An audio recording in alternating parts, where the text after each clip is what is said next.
Olá pessoal, sejam bem-vindos ao primeiro vídeo do canal e nessa oportunidade eu queria pedir para que vocês se inscrevam aí antes de assistir o vídeo. Eu sei que vocês estão muito curiosos para aprender, mas tome esse tempozinho aí, se inscreve, compartilha para os amigos e tamo junto, valeu!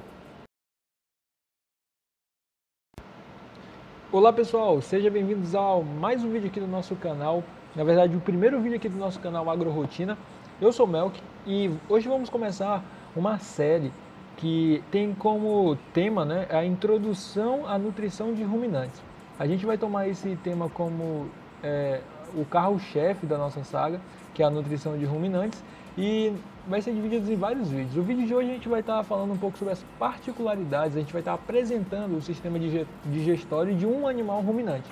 A gente vai falar um pouco sobre as peculiaridades que ele tem, o que distingue um animal ruminante de um não ruminante, bem como a gente vai estar detalhando cada uma das partes que compõem esse sistema, certo? Então, vamos começar falando aqui um pouco sobre animais ruminantes, certo? A gente percebe que os animais eles podem ser divididos entre animais monogástricos, que a gente conhece, ou animais ruminantes. Por que eles são conhecidos como animais ruminantes? O que define um animal ruminante? O que define um animal ruminante é a prática da ruminação, certo? A prática da ruminação nada mais é do que a regurgitação dos alimentos para a boca, ou seja, a volta dos alimentos que já estavam aqui no rumen para a boca, para que ocorra a diminuição das partículas físicas desse alimento.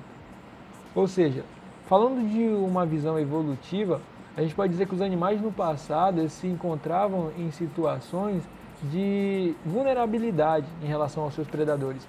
Então eles não podiam chegar no local de se alimentar e fazer todo o processo da mastigação, porque é um processo demorado, que exige tempo.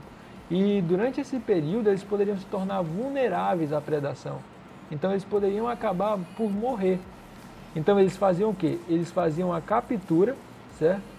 Eles iriam fazer a captura do alimento, armazenariam dentro desse estômago, ou desses pré-estômagos, e aí, quando em um local seguro para onde se retirassem, eles poderiam voltar esse alimento para a boca e dar início ao processo da ruminação, ou seja, da mastigação. E aí, finalmente, depois desse processo da mastigação, o alimento poderia ser novamente redirecionado para o seu estômago, para o rumen, no caso, certo? Então, esses animais se distinguem dos outros animais monogástricos, são considerados ruminantes justamente pela essa prática da ruminação e por essa presença do rumen, beleza? É interessante dizer que esse animal ele tem um estômago multicavitário, como eu destaquei aqui. O que isso quer dizer? O estômago multicavitário está dizendo que esse aparelho está dividido em várias câmaras, ou seja, ele não é um aparelho único, né? Ele possui divisões, possui setores, certo? E desses setores, os mais, digamos assim, importantes, entre aspas, que a gente vai destacar aqui é o rumen, o omaso, o retículo e o abomaso. Cada um tendo uma função específica dentro desse aparelho, dentro desse sistema, beleza? Então a gente pode também chamar cada uma dessas câmaras de pré-estômagos, certo? E uma curiosidade aqui embaixo, certo? Uma curiosidade é que o trato digestivo desses animais, em média, ocupam 3/4 da cavidade abdominal. Ou seja, é um aparelho que possui um grande espaço, né? Uma grande área de abrangência dentro do corpo desse animal. Beleza? Então, vamos começar falando primeiramente do rumen, beleza?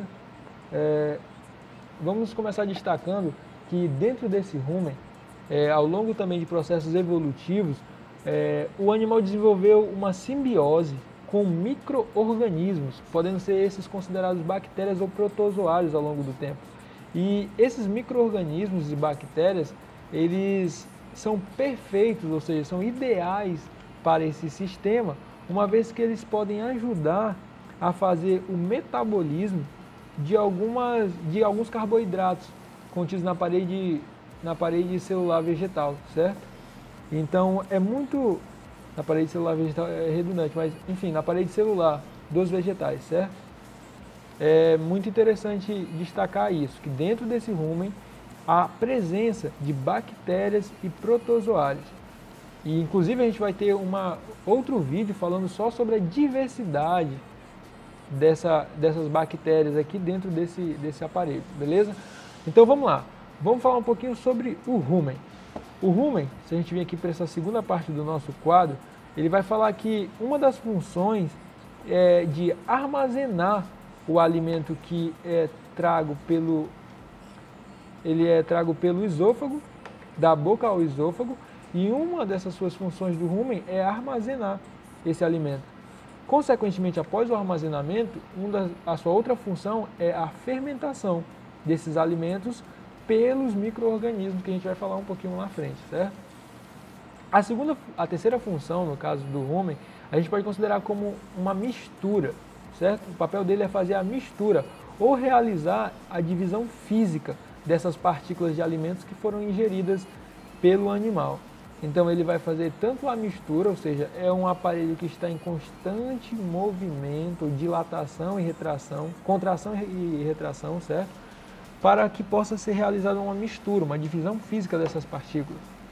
Também é considerado como uma câmara de fermentação, porque tanto esse rumen como esse outro pré-estômago aqui chamado de retículo, ele provê o ambiente ideal para proliferação de micro-organismos. Esses micro-organismos que vivem aqui podem ser bactérias ou protozoários, certo? Melco, mas por que ele vai prover um ambiente ideal, certo? Vocês concordam comigo que esses micro-organismos, eles exigem um nicho ecológico? O que a gente chama de nicho ecológico são condições de pressão, temperatura e pH ideais para que eles possam se multiplicar. E o rumen vai oferecer o necessário, vai oferecer o ideal para que ele se multiplique. Por exemplo, o rumen vai oferecer um pH e uma temperatura ideal para que esses micro-organismos se estabeleçam lá. O pH dentro do rumen, uma curiosidade muito importante que vale ser destacada, é que o pH ele é proporcionado justamente pela ruminação. Porque se a ruminação, que é a volta desse alimento para a boca, ele vai induzir, ou seja, ele vai proporcionar uma maior produção de saliva, e essa saliva é o que confere o valor de pH ideal para dentro do rumen. Então, a ruminação ela vai propiciar uma maior produção de saliva, e essa saliva é quem vai regular o pH dentro do rumen, ou seja, ele vai conferir o pH ideal para o rumen, tornando um ambiente ideal para esses micro-organismos que existem, certo? Porque contém um pH desejável, e esse pH ele é feito a manutenção a partir da saliva, certo? Uma das suas características também do rumen é porque ele é úmido, quente, anaeróbio, ou seja, não há presença de oxigênio, e tem um pH desejável que a gente já falou que é feito a manutenção desse pH pela saliva. Então vamos lá, se ele é anaeróbio, a gente pode destacar que acontece o metabolismo da glicose, certo? O metabolismo da glicose, ele é feito totalmente sem oxigênio, ou seja, sem oxigênio. Então, é um processo de glicose anaeróbica, certo? A quebra da glicose ocorre em meio sem oxigênio. E aí, para que a gente possa entender mais na frente, vale a pena voltar aí no YouTube e pesquisar uma aulazinha de química ou bioquímica que vai falar um pouco sobre a respiração celular, uma respiração em meio anaeróbico. É muito importante, tá, galera? Uma segunda característica do rumen é porque ele vai absorver eficientemente os ácidos graxos, os ácidos láticos, eletrólitos e água. Eu não sei se vocês lembram, mas a gente falou que esses ácidos graxos, eles são o produto, certo?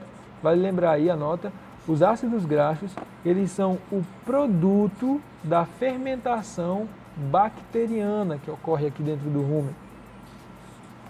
E a parede ruminal, certo? As lâminas que ocorrem dentro dessa parede, eles são responsáveis por prender, ou seja, capturar esses AGVs, que são os ácidos graxos voláteis. Então eles são capturados pela parede ruminal. E aí, uma vez que eles são capturados pela parede ruminal, o animal pode estar se utilizando desses ácidos graxos como fonte de energia, certo? Bem como outras substâncias, como os ácidos láticos, eletrólitos e a água. Uma curiosidade sobre essa câmara é que o rumen ele pode apresentar de 70 a 100 litros em média, ou seja, uma capacidade muito grande, certo? De 70 a 100 litros em média de capacidade. Eu falei aí que, no caso, seriam as lâminas, né, dentro da parede do rumen. Na verdade, não são lâminas. A parede do rumen é composta por papilas, tá, galera? São folículos, assim, ó, folíolos. Os folíolos são responsáveis por absorver os ácidos graxos voláteis, que estão aqui, que são produtos da fermentação dos micro-organismos aqui dentro do rumen, certo? Então, esses folíolos aqui vão absorver os ácidos graxos voláteis, tá? As papílulas ruminais. Então, as funções desse compartimento aqui conhecido como rumen são basicamente esses, tá?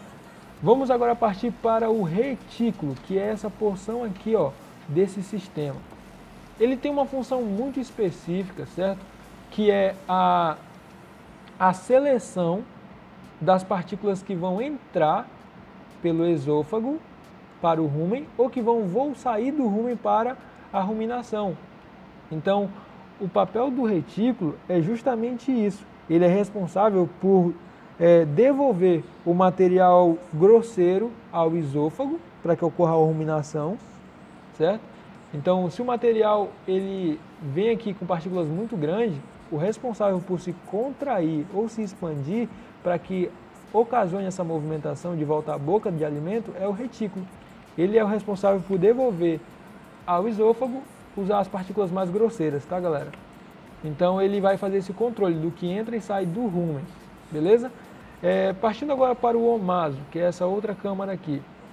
Esse omaso ele possui algumas pregas, certo? Umas pregas, a gente pode chamar essas pregas também de lâminas. E ele vai prender as partículas de alimentos que vão entrar dentro dele. E nessa prisão, ele vai ocasionar a compactação e a desidratação dessas partículas. Então, essas partículas precisam ser desidratadas e compactadas para que depois possam entrar dentro do abomaso, que é a última câmara, que a gente já vai falar. Então, revisando, o papel do omaso é fazer a compactação e a desidratação dessas partículas para a entrada dentro do abomaso, beleza? Agora chegando finalmente no abomaso, certo?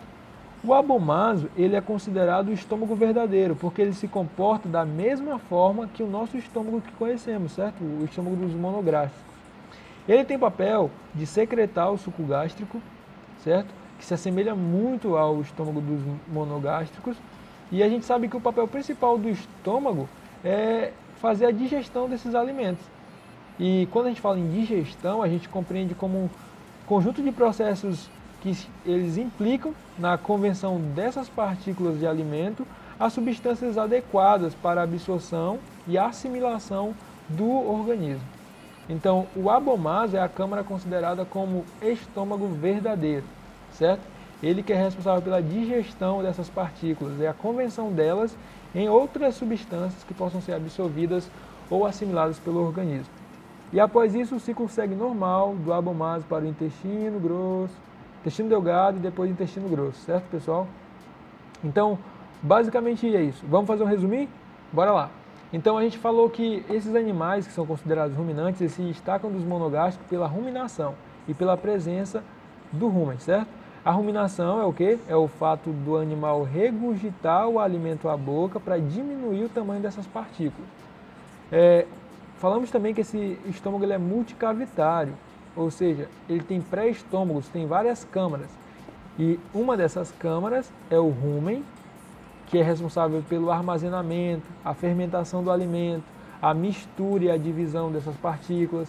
Ele é responsável também pela fermentação e por comportar comunidades de bactérias e micro-organismos, que podem ser também protozoários dentro desse rumen.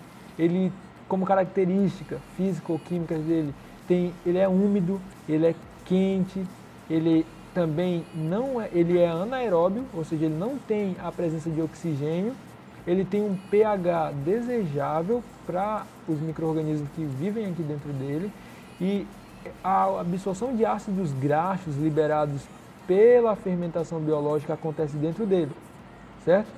E ele também absorve esses mesmos ácidos graxos. A capacidade dele é de 70 a 100 litros em média, e essa absorção de ácidos graxos é feita a partir de papilas ruminais, que ficam na parede do rumen, beleza? Após o rumen, a gente conhece que tem um retículo. O papel do retículo é só fazer o controle entre as partículas que entram e saem do rumen e também direcionar as partículas mais grosseiras de volta ao esôfago, beleza? Já temos o omaso. O omaso, ele tem um dispositivos que a gente chama de pregas ou lâminas nas suas paredes, que vão prender as partículas de alimento aqui dentro e vão promover a compactação e a desidratação, para que logo em seguida essas partículas sigam ao abomaso. O abomaso é o que a gente chama de estômago verdadeiro, que ele vai secretar tanto o suco gástrico e vai ser responsável pela digestão dos alimentos e desses micro-organismos, certo? E por fim é isso, galera. Essa foi a nossa introdução à nutrição de ruminante. A gente falou um pouco sobre as particularidades do sistema digestório.